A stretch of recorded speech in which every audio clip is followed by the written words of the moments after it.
Le riprese del nuovo film Di là del fiume e tra gli alberi, tratto dal penultimo romanzo dello scrittore americano Ernest Hemingway, si sono spostate nell'area golenale del Piave a Sernaia della Battaglia. Pronti?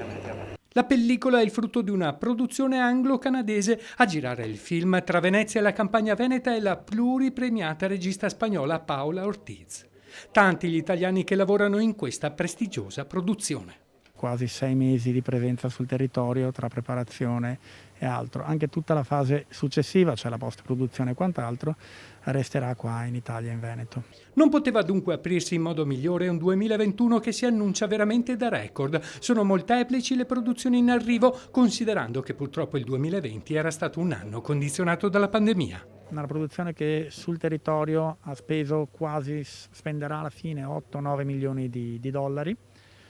Ha avuto una quantità di persone che lavora che ha raggiunto in alcune giornate 150-160 persone tra troupe, tecnici, attori, comparse e quant'altro.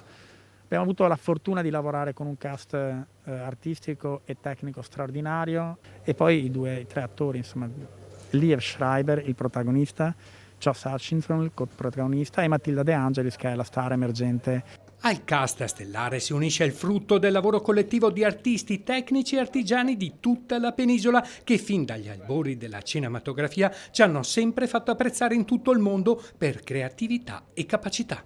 Sono straordinari, hanno risolto problemi in maniera rapida, creativa, intelligente e con un tocco di gusto che ci contraddistingue rispetto ad altri tipi di cinematografie o di culture. E questo gli attori americani lo notano? Assolutamente sì, sono stati non solo gli attori ma anche i tecnici non italiani.